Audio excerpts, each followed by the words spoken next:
just want to echo those sentiments. The reason I started off, and I think it is important, I don't think this legislation would have come out in the way that it did had these huge cuts to public spending not been on the agenda. That's the key thing, and it's to me it's inextricably linked. And it's not just a conspiracy theory. I think they targeted the closure of a local sports hall because that's what's going to happen. You know, they targeted trade unions because they know people are going to have to strike to stop job cuts. There's no question there's going to have to be a fight around the public sector cuts. I'm open to the idea that none of them that sit on the panel read it.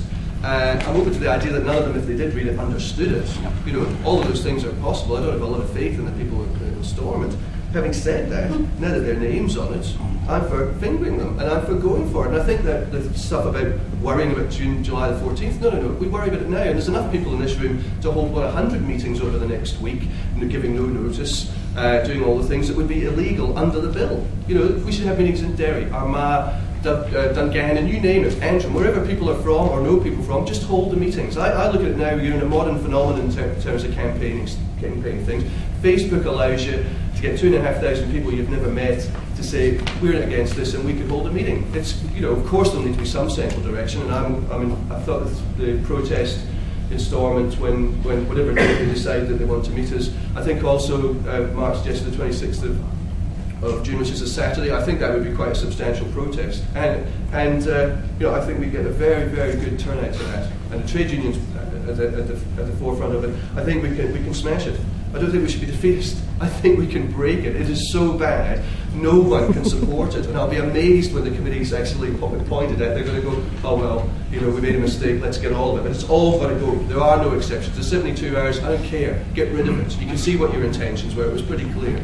And just the final thing, I think, is it has to go hand in hand with the campaign against the cuts. You see, we shouldn't accept the cuts. We don't need to take any money. There's the trade unions have gone through it. There's £100 billion of unpaid taxes from rich people and from big business that we could have tomorrow if the government was so inclined. We could raise the regional rates here, uncap it so that, you know, people in very, very, very expensive houses could actually pay a bit more.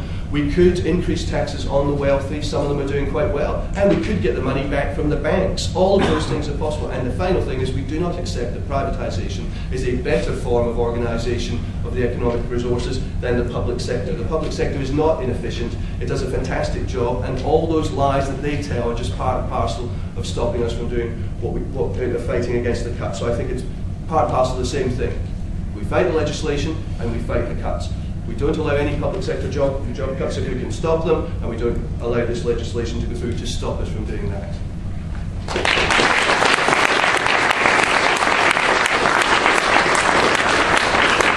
Okay, well, I suppose just 3 points. The first one being the issue of contentious parades in this society is a very real one and needs to be sorted.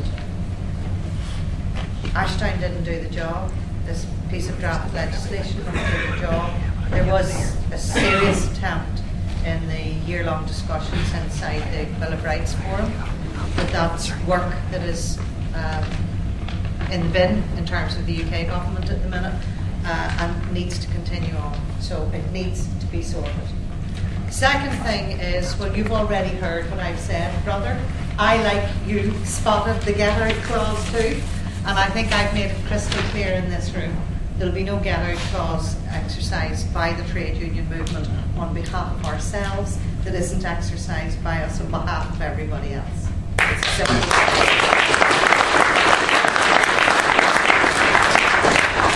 Third point. I want to thank the authors of the draft legislation for reminding all of us that we have got fundamental human rights. And we have now entered an era where it is high time we started to exercise those fundamental rights, because God knows what is coming at us on all fronts is going to require, collectively, us out there in those streets.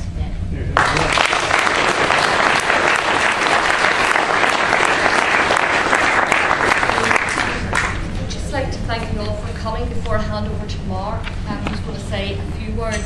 I just want to say that it's costing £100 tonight to hire this room, so we don't have any money at all. We have to pay for the rent of the room. We also are starting our campaign. So Mark has a box about this size outside the door there. if people are leaving, if you could just throw in whatever you can, we would really appreciate that. It's going to pay for the room, but it's also going to help carry the campaign forward. Mark, do you want to say a few words?